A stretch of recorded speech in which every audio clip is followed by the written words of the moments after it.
Sandra, bonjour. Donc Sandra, tu es venue de l'Université de Genève à l'Université de Lyon là, pour faire dans cette salle informatique des expérimentations avec nos étudiants. Est-ce que tu peux m'en dire un peu plus? Alors oui, je suis doctorante à l'Université de Genève, à la faculté de psychologie.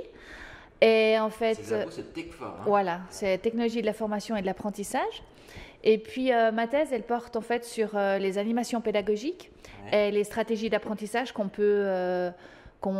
utilise pour comprendre en fait le matériel. Et je suis venue ici parce qu'en fait, je collabore avec Nadi, avec Nadi et Patrice. Et puis, en fait, la recherche qu'on a menée ici, c'était sur justement les rotations mentales et les stratégies d'apprentissage.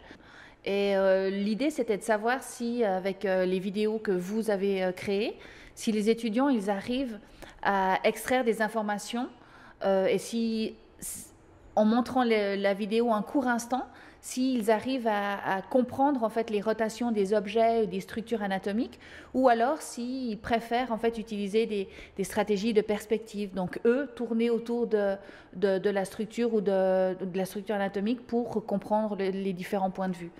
Voilà, donc en fait, la recherche, elle mène principalement là-dessus. Donc tu essayes de qualifier la vision 3D, enfin tous les composants de la vision 3D, pour voir s'ils voient bien en 3D, s'ils comprennent mieux en 3D. Moi, c'est pas par rapport à la vision.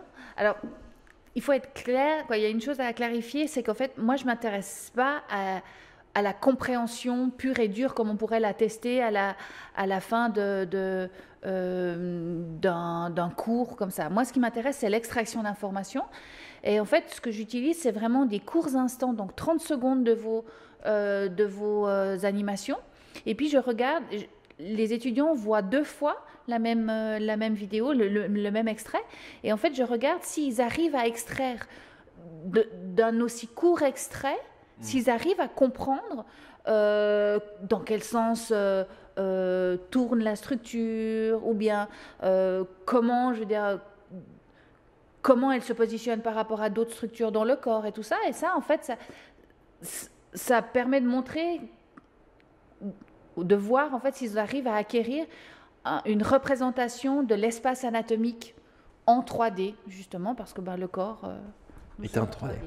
D'accord. Et le protocole que tu utilises, c'est des tests, c'est des vidéos, c'est des QCM, c'est des questionnaires papier, informatique? Alors, il y a une grande partie de l'expérience qui se déroule sur l'ordinateur.